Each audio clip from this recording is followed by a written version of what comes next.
Bonjour, messieurs les journalistes.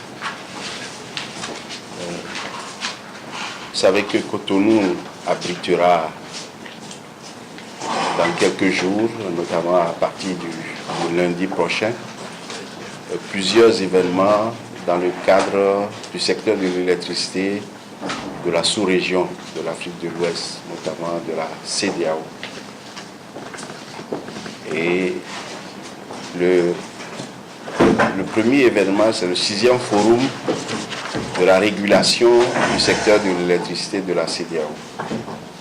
Et ce forum sera couplé avec plusieurs autres événements, dont la réunion des ministres de l'énergie de la CEDEAO et le lancement par le président de la République du marché régional de l'électricité de la CEDEAO. Donc c'est dans ce cadre que j'ai l'insigne honneur de vous recevoir ce matin avec M. Bogler, président de l'autorité régionale de régulation du secteur de l'électricité de la CEDEAO, et avec M. Oumar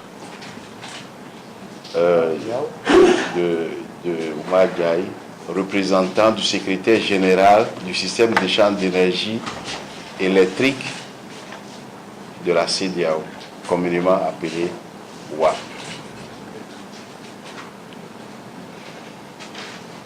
Donc je vous remercie au nom du Conseil national de régulation de l'électricité, de l'autorité de régulation de l'électricité du Bénin. Et je suis conscient que peu de gens connaissent l'autorité de régulation de l'électricité du Bénin ou en savent peu. L'autorité de régulation de l'électricité du Bénin est en fait une émanation du Code béninois-togolais de l'électricité voté en 2003. Ce code, c'est celui qui régit la communauté électrique du Bénin, à laquelle appartiennent le Togo et le Bénin. Et puis de la loi portant code de l'électricité du Bénin, votée en 2007.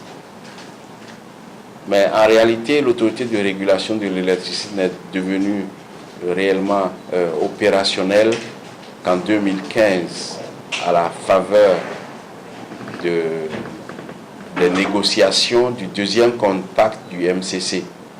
Donc c'était une exigence de ces négociations, la mise en place effective de l'autorité de régulation de l'électricité. C'est ainsi qu'en février 2015, les membres du Conseil national de régulation de l'autorité ont été nommés par décret. Et le Conseil national de régulation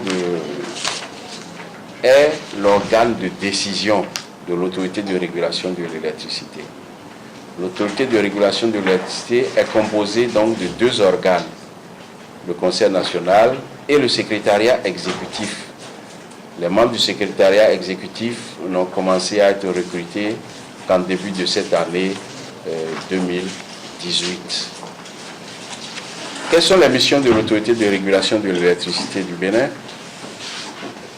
L'autorité de régulation de l'électricité du Bénin a pour mission de veiller au respect des textes législatifs et réglementaires régissant le secteur de l'électricité, de garantir la continuité et la qualité du service, mais aussi son développement harmonieux et son équilibre financier. Dans le cadre de ces missions, l'autorité de régulation de l'électricité défend par exemple les consommateurs, assure une concurrence effective et loyale, approuve les conventions de concession, approuve le plan tarifaire avant sa publication par le gouvernement et suit sa mise en application, gère les conflits entre les opérateurs, reçoit les réclamations, etc. Donc, l'autorité de régulation de l'électricité, comme je vous le disais, n'a été réellement fonctionnelle qu'à partir de 2015, avec des moyens relativement faibles, et le personnel du secrétariat exécutif qui n'a commencé à être recruté qu'en 2018. Mais malgré ça, l'autorité de régulation de l'électricité a exercé plusieurs activités, notamment l'approbation des conventions de concession et des contrats d'achat de vente, la sélection des exploitants privés. Sur ce plan, nous avons eu à émettre 24 décisions et avis. Ensuite, l'autorité de régulation de l'électricité, notamment le Conseil, se réunit régulièrement et a eu jusqu'à présent plus d'une vingtaine de sessions extraordinaires et également plus d'une vingtaine de sessions ordinaires. Donc voilà, présenter l'autorité de régulation de l'électricité du Bénin. Aujourd'hui, nous accueillons avec l'AREC les événements dont je vous ai parlé, qui sont divisés en 6 événements. Il y a d'abord la réunion de la task force de l'AREC. Ensuite, il y a la réunion des comités consultatifs de l'AREC, comité consultatif des régulateurs et des opérateurs. Ensuite, il y a la réunion des experts de la CEDEAO et aussi des experts, du système d'échange d'énergie électrique ouest africain, notamment le comité technique des exploitations, et la réunion des experts de la CEDEAO, comme je l'ai dit, et la réunion des ministres de l'énergie de la CEDEAO. Et enfin, tous ces événements vont être clôturés par le lancement du marché régional de l'électricité de la CEDEAO. Quelles sont les attentes, quels sont les avantages pour le Bénin d'organiser de tels événements? Il y a d'abord la visibilité du Bénin par rapport à la sous-région. Des experts nationaux, internationaux, des participants qui viendront des autres régulateurs, non seulement de la sous-région, mais aussi sur le plan international, participeront à ces événements. Et ces événements connaîtront aussi sur le plan national la participation d'un ensemble d'acteurs, tous les acteurs du secteur de l'électricité, le ministère de l'énergie, le ministère des Finances, les députés, etc. Donc voilà ce que je peux dire sur ce point. Et en conclusion, le Bénin attend beaucoup de ces événements et nous attendons aussi beaucoup de vous pour que vous fassiez la publicité nécessaire, aussi bien au niveau national qu'international, afin qu'un écho soit donné à ces événements pour une participation massive de tous les acteurs. Je vous remercie. Bonjour tout le monde. Permettez-moi peut-être de me présenter déjà. Le nom est ici. Je suis le professeur Honoré Baugler, le président de l'autorité régionale de régulation du secteur de l'électricité de la CEDEAO, en abrégé AREC, et en anglais ça donne ERERA. Donc, si vous entendez ERERA ou AREC, c'est la même chose. Je voudrais tout d'abord saisir l'occasion qui m'est donnée par cette conférence de presse pour dire à l'AREC toute ma gratitude, parce que nous avons, dans le cadre de ces activités qui vont se dérouler du 25 au 29 juin prochain, nous avions prévu uniquement notre forum, le forum de l'AREC, et nous avons dû, eu égard à l'état d'avancement des travaux pour le lancement du marché, constater que à cette date-là, nous serions prêts également pour assurer le lancement du marché. Et donc nous avons contacté un peu sur le tard l'AREC pour abriter ces différents événements. Et l'AREC n'a pas hésité un seul instant à nous ouvrir les portes de son institution et nous a permis donc d'être là aujourd'hui. Il faut que je commence d'abord par reconnaître à l'AREC ce grand service qui rend à la sous-région. Bien sûr que par derrière l'arrêt, il y a tout le gouvernement de la République du Bénin et au-delà, tout le peuple, le vaillant peuple du Bénin. Au gouvernement du Bénin et au peuple du Bénin, j'exprime les remerciements de l'AREC. L'AREC qui est une institution spécialisée de la CEDEAO et donc partant les remerciements de la CEDEAO aussi.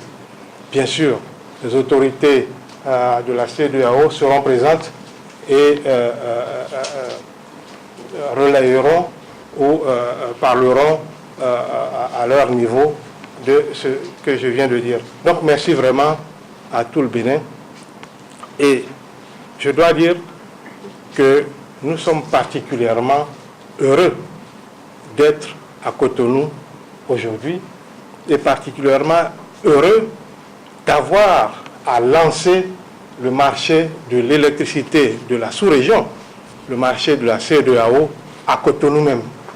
Cotonou est déjà la ville qui a été choisie pour abriter le CIC, c'est-à-dire le Centre d'information et de coordination du marché, et qui sera donc l'opérateur qui va gérer le marché au quotidien. C'est ce centre qui est en construction à Calavi et que nous devrions voir ouvrir ses portes en 2020. Donc, il est tout à fait naturel que, parlant du lancement du marché, le lancement officiel, nous choisissions Cotonou.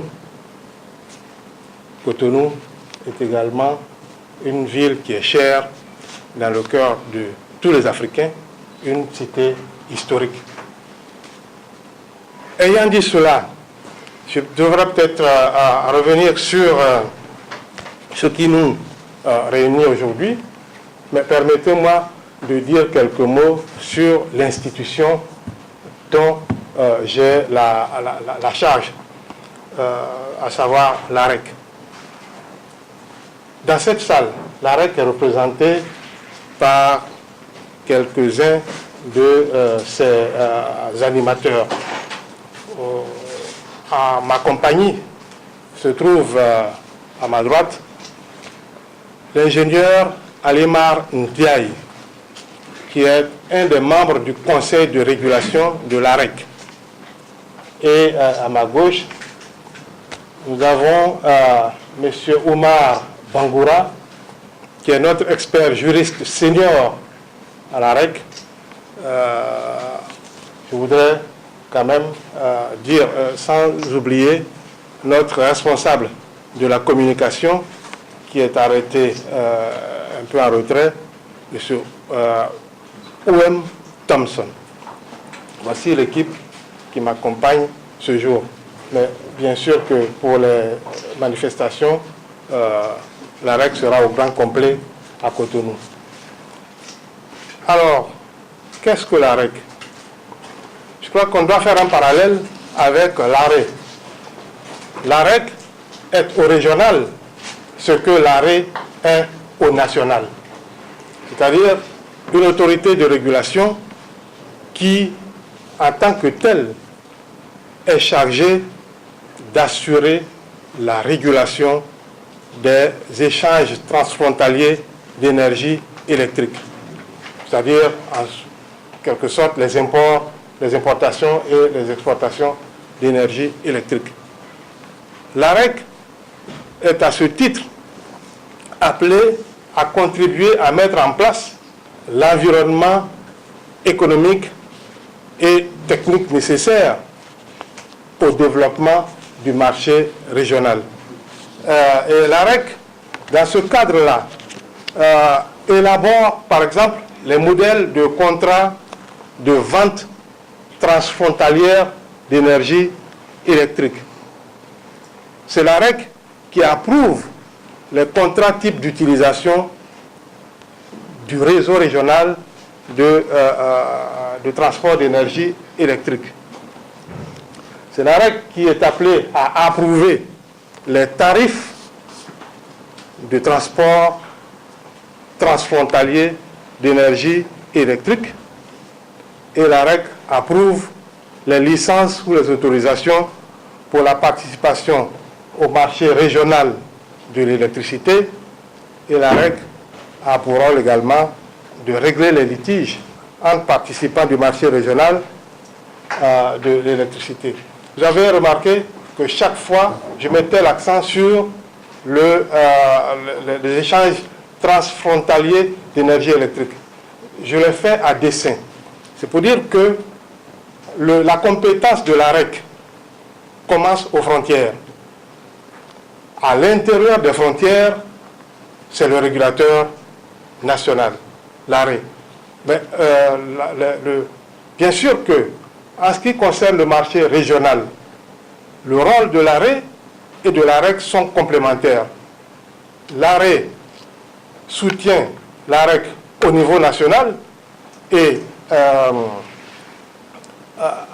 disons, alimente le travail qui va venir au niveau régional. Si je parle de licence, par exemple, avant même que un opérateur puisse avoir une licence au niveau international, au niveau régional, naturellement, la licence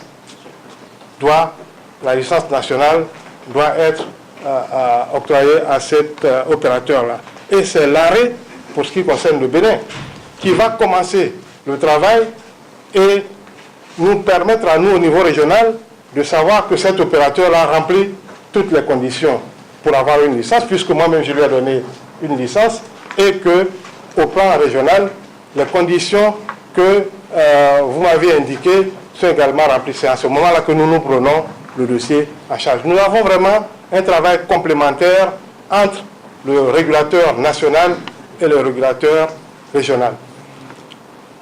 J'aimerais insister sur un point également, en ce qui concerne, si on veut, le marché qu'on veut mettre en place, nous le voulons viable et durable. Je parle du marché de l'électricité.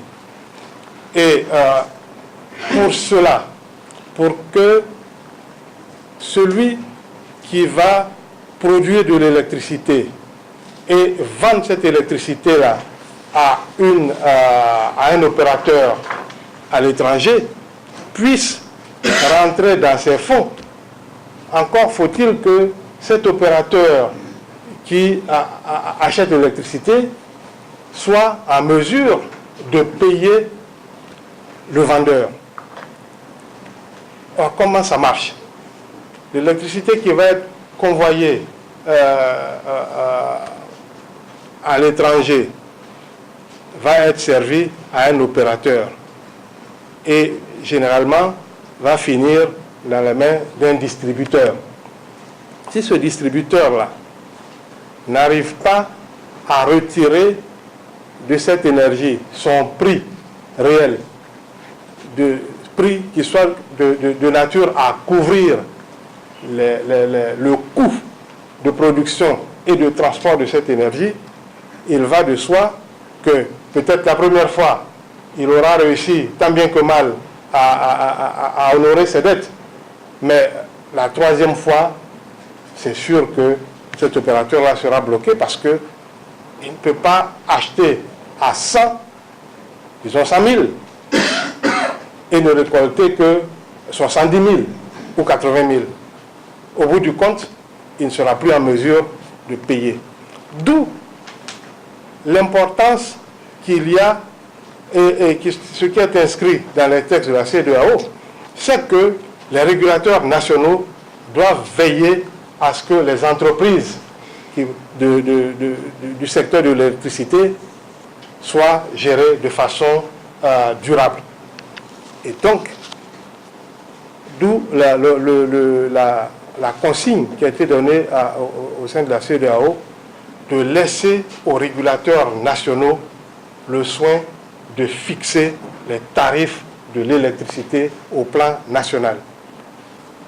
Ceci pour permettre que ces entreprises d'électricité puissent être viables et puissent récolter le coût, en quelque sorte, du façonnage de la production, du transport de l'énergie électrique.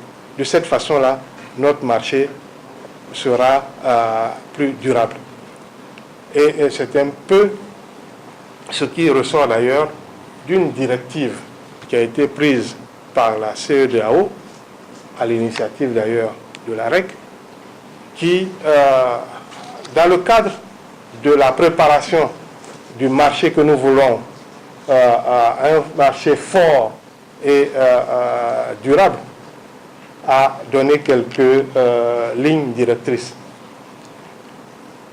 Pour ce marché-là, la première des choses à retenir, c'est que les principes qui vont gouverner ce marché doivent être, en quelque sorte, on parle de marché, donc ce marché doit fonctionner sur des règles purement commerciales.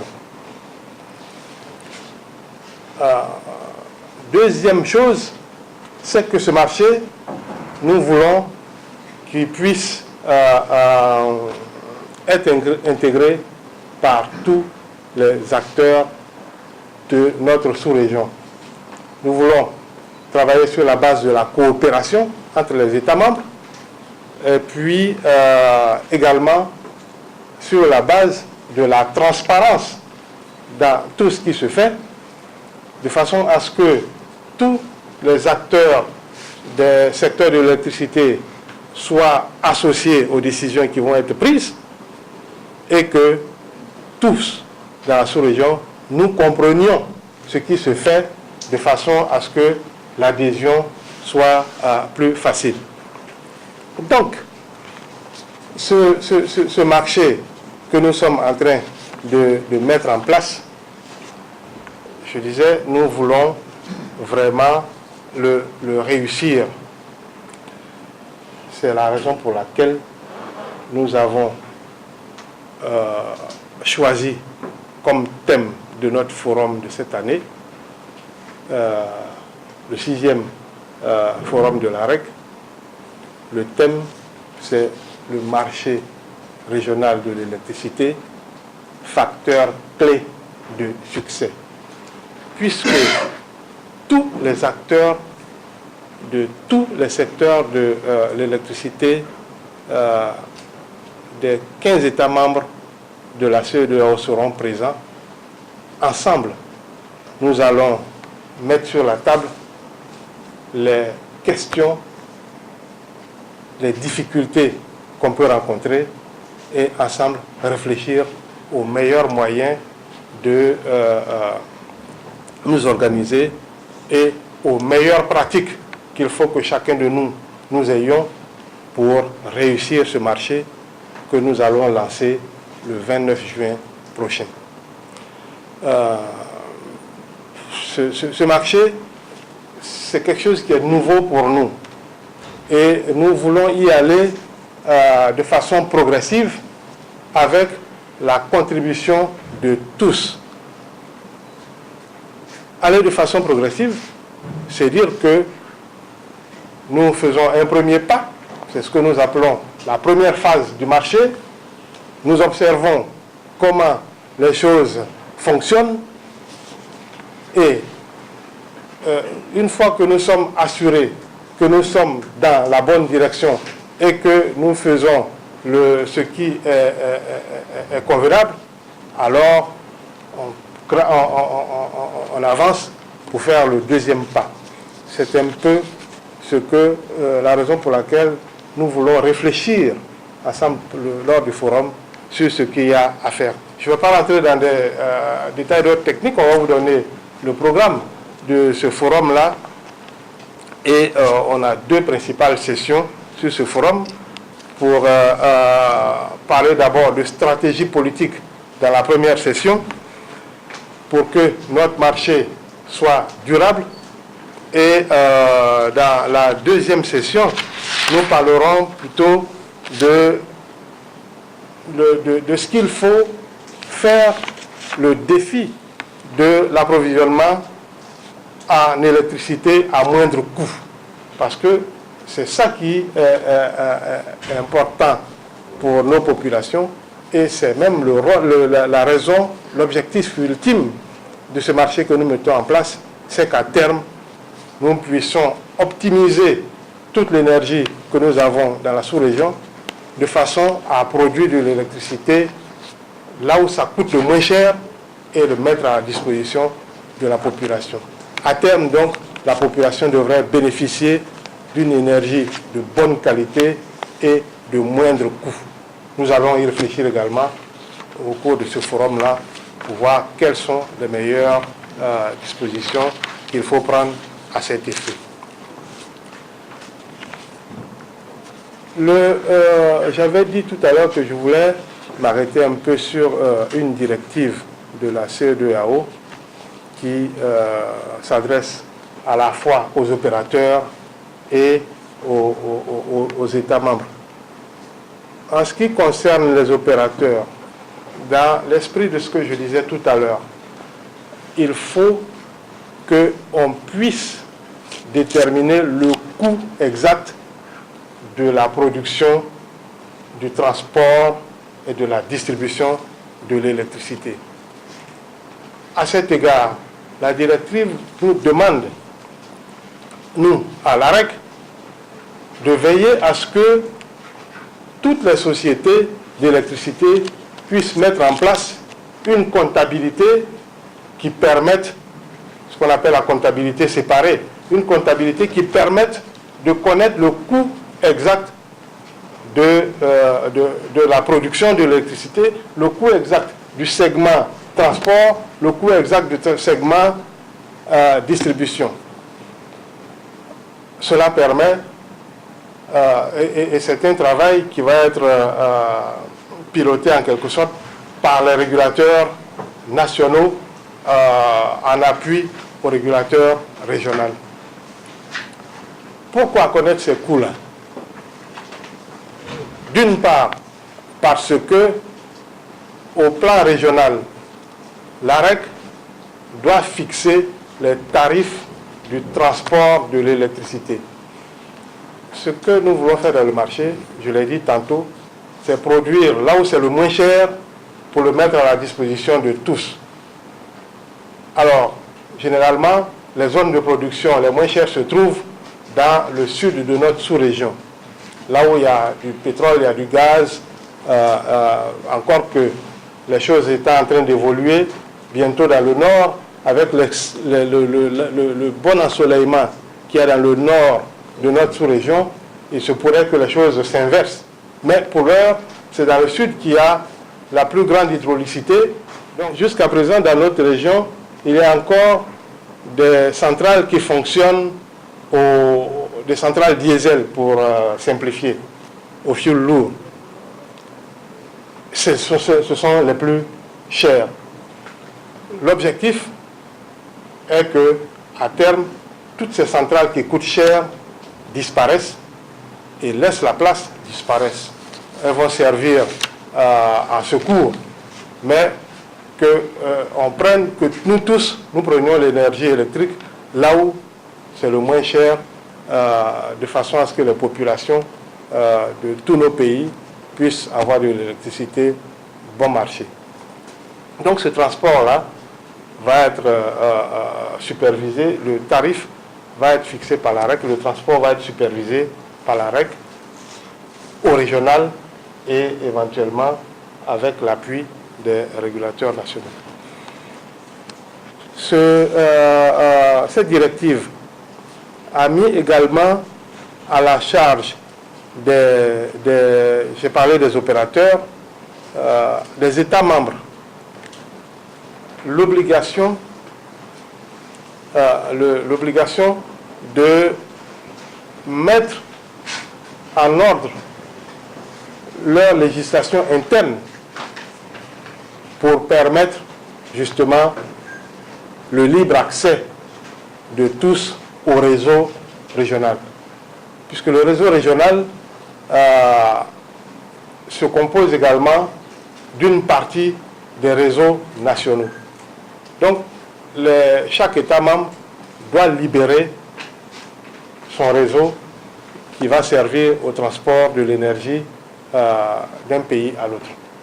Et à cet égard, peut-être le WAP va en parler tout à l'heure, les dispositions ont été prises pour que au maximum 2 ans,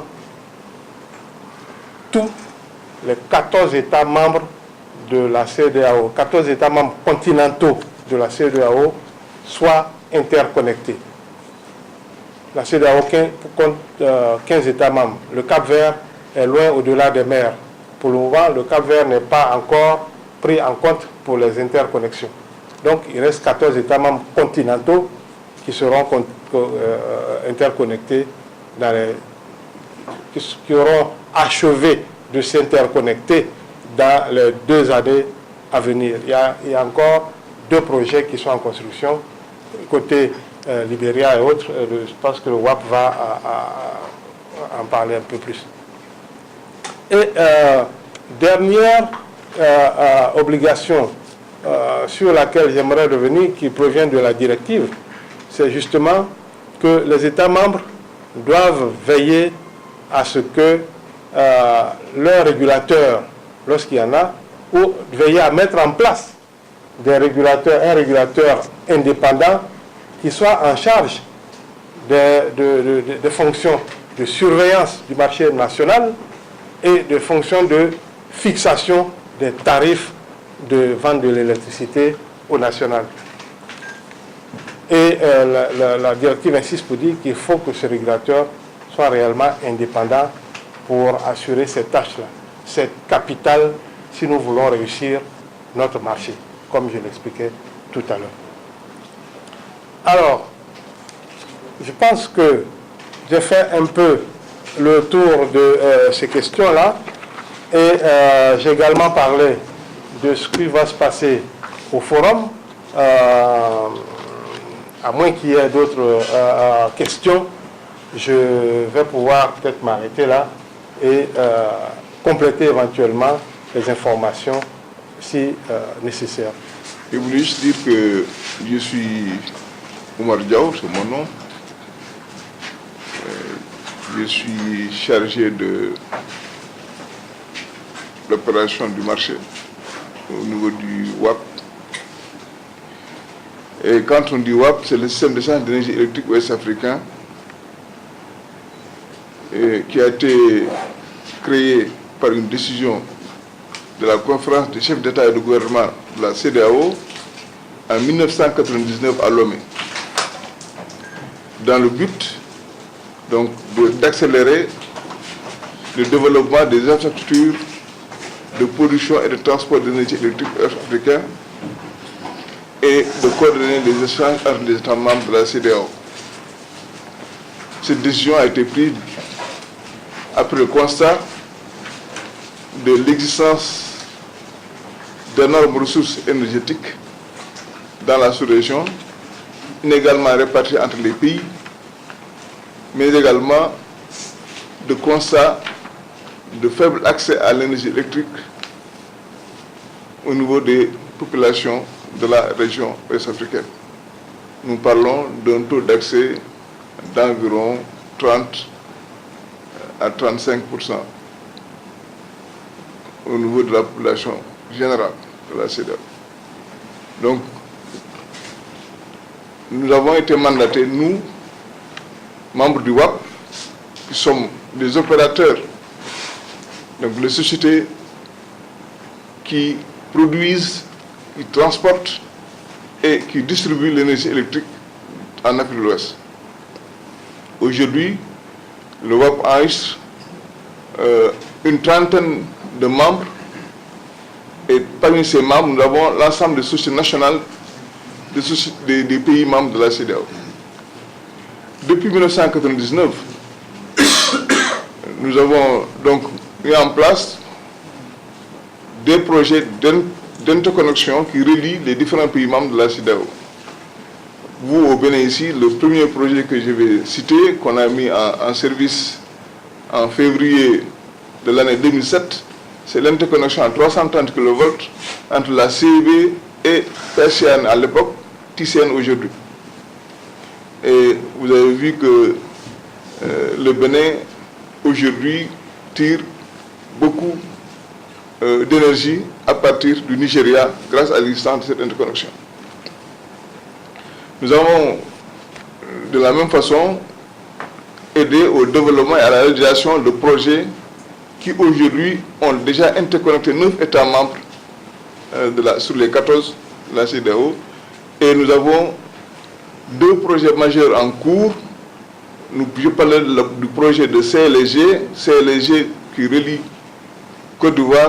la Côte d'Ivoire, le Libéria, la Sierra Leone et la Guinée.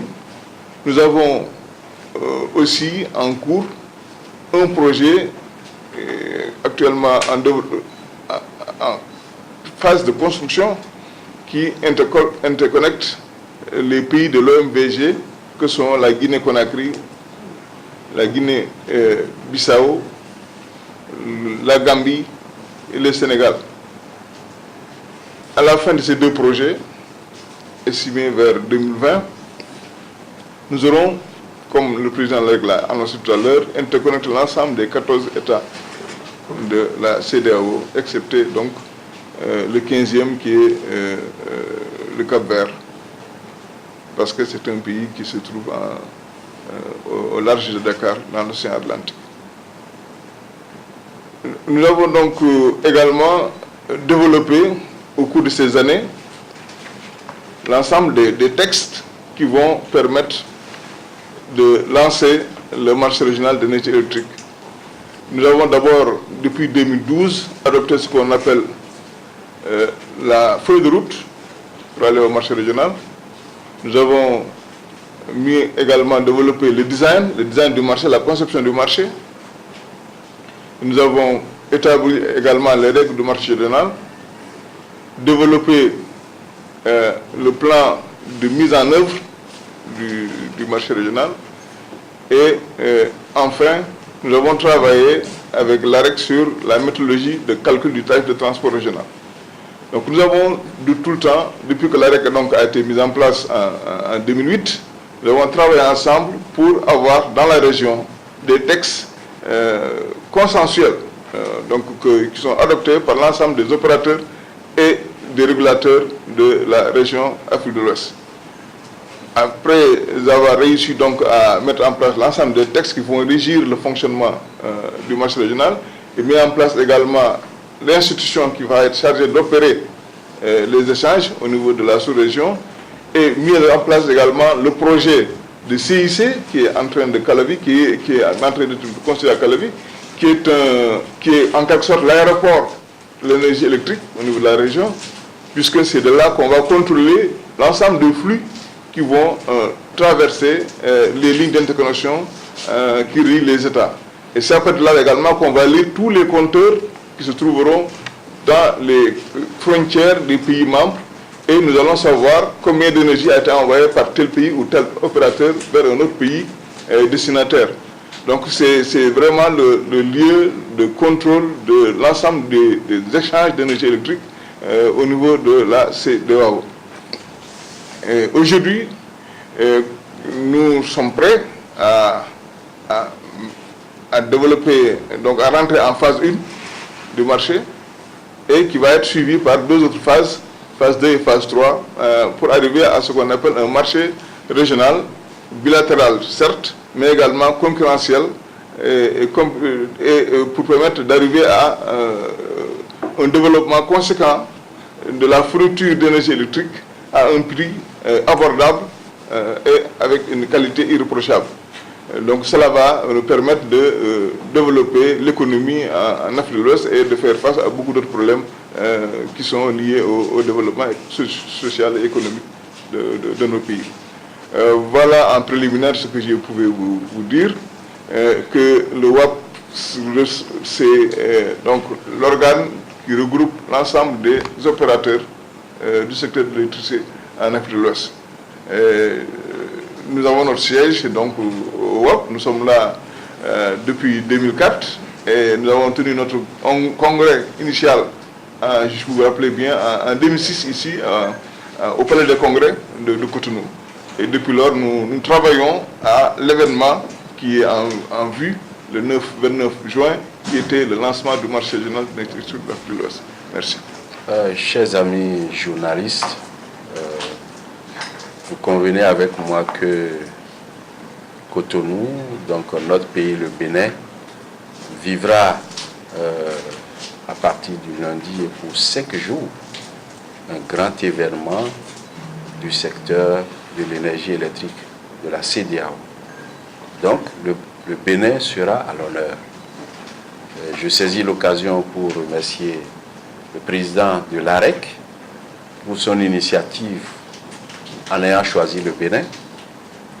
Je remercie aussi tous les acteurs qui s'activent à la réussite de ces événements, parce que au niveau national, ce n'est pas seulement l'AREC, mais il y a un comité national d'organisation de ces événements qui a été mis en place et qui est présidé par le directeur du cabinet du ministre de l'Énergie.